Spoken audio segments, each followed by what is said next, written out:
जय हिंद साथियों, स्वागत है आप सभी का शाइन वाईटी क्लासेस में। हिंदी शॉर्ट हैंड की प्रैक्टिस डिक्टेशन 80 शब्द प्रति मिनट गति से डिक्टेशन 5 सेकंड में शुरू होगी। स्टार्ट।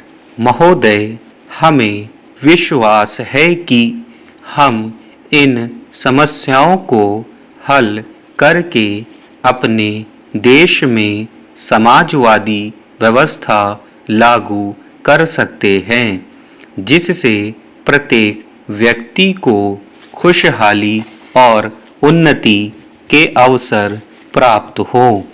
लेकिन हम जानते हैं कि यह काम कठिन है और समय भी बहुत लगेगा। फिर भी जिसने सफल होने का निश्चय कर लिया हो, उसके लिए कोई काम बहुत कठिन नहीं होता। हमने ऐसा निश्चय किया है और हमें अपनी जनता पर विश्वास है। हम मानते हैं कि हमारे उद्देश्य ही अच्छे नहीं होने चाहिए, बल्कि उनकी प्राप्ति के साधन भी अच्छे होने चाहिए, वरना नई नई समस्याएं पैदा होती हैं और उद्देश्य ही बदल जाता है। हम यह भी मानते हैं कि हिंसा और घृणा से मानवीय प्रगति का उद्देश्य पूरा नहीं किया जा सकता।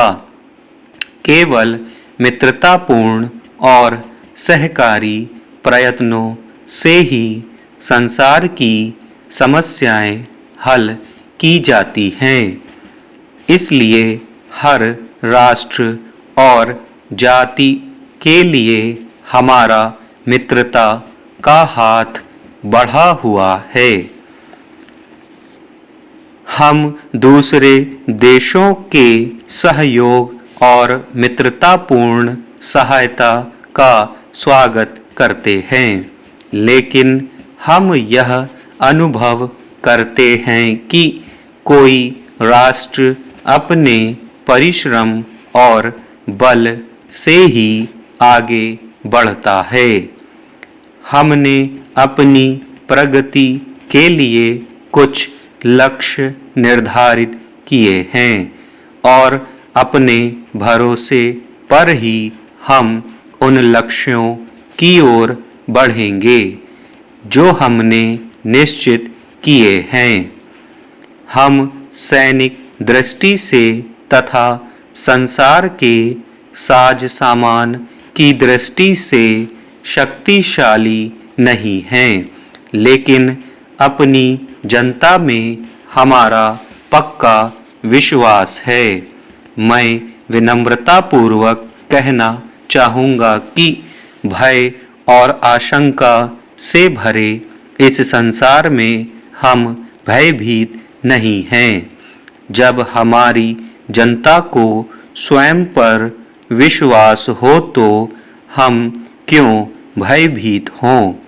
हमें किसी दूसरे देश या जाति के विरुद्ध कोई महत्वाकांक्षा नहीं है।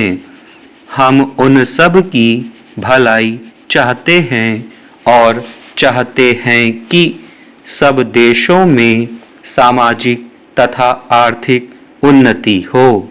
स्वतंत्रता न देना और जाति भेद बनाए रखना अनुचित ही नहीं है, बल्कि इससे विवाद और युद्ध पनपता है। हम दूसरों को सलाह देने का दुस्साहस नहीं करते, लेकिन हमें विश्वास है कि सैनिक समझौतों और गठबंधनों तथा शस्त्र अस्त्रों के जमा करने से विश्व शांति और सुरक्षा नहीं मिल सकती। हम आज की समस्याओं पर विचार करते समय सैन्य भाषा या सैनिक दृष्टिकोण अपनाने को अच्छा नहीं समझते। आज चारों ओर शीत युद्ध, विरोधी खेमों और गठबंधनों की चर्चा है। डिप्टी स्पीकर महोदय, आज जो स्थितियां हैं उससे हम सामंजस्य की स्थिति में आ गए हैं। यह सामंजस्य बहुत अस्थायी हो सकता है, लेकिन फिर भी किसी तरह का सामंजस्य तो है ही, जबकि कोई भी बड़ा आक्रमण विश्व युद्ध में बदल सकता हो। यह अपने आप में नियंत्रक बात है। आक्रमण चाहे बड़े देश में हो या छोटे में, यह संसार में अस्थायी सामंजस्य को अस्त व्यस्त कर देता है और इसका परिणाम युद्ध हो सकता है। यही कारण है कि जेनेवा सम्मेलन में हिंदी चीन के राज्यों के बारे में इतना तर्क वितर्क हुआ था। दोनों प्रमुख दलों में से प्रत्येक को डर था कि यदि इनमें से कोई भी राज्य एक दल से मिलने को मजबूर होता है तो यह दूसरे के हित में नहीं होगा।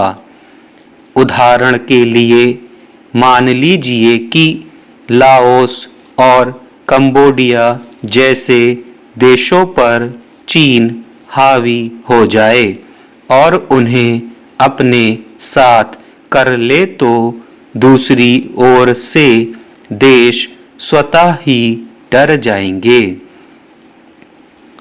इसके विपरीत यदि लाओस और कंबोडिया चीन के विरुद्ध हो जाएं और चीन पर आक्रमण करने के लिए अड्डे के रूप में काम आ सकें तो चीन इसका सख्ती से विरोध करेगा। इस कठिनाई से निकलने का रास्ता क्या है? या तो आप यह फैसला करने के लिए कि कौन अधिक ताकतवर है, युद्ध करे, या दोनों वर्गों के प्रभाव क्षेत्र से और सैनिक समझौतों से उन दोनों को एक दूसरे के निकट न आने की स्थिति पैदा कर बाहर रखें, ताकि दोनों वर्ग कम से कम कुछ हद तक इस बात से अपने को सुरक्षित समझ सकें कि ये हिंद चीनी राज्य उनके विरुद्ध इस्तेमाल नहीं किए जाएंगे। इसके अतिरिक्त और कोई रास्ता नहीं है। इसलिए जेनेवा में उन्होंने यद्यपि स्पष्ट शब्दों में नहीं, फिर भी बुद्धिमान से यह निर्णय किया कि हिंद चीनी राज्यों को सैनिक समझौतों या गठबंधनों से अलग रहना चाहिए, या दूसरे शब्दों में तटस्थ रहना चाहिए। इसी तर्क से आप देखेंगे कि संघर्ष को टालने का एकमात्र तरीका चीजों को उसी हालत में स्वीकार करना है जैसी वे हैं। इसमें कोई शक नहीं कि बहुत सी चीजों को बदलने की आवश्यकता होती है, लेकिन आपको उन्हें युद्ध के जरिए बदलने का विचार नहीं करना चाहिए। युद्ध से जो कुछ आप करना चाहते हैं वह नहीं होता, बल्कि उससे कुछ अधिक खराब होता है। यह सत्य है। स्टॉप।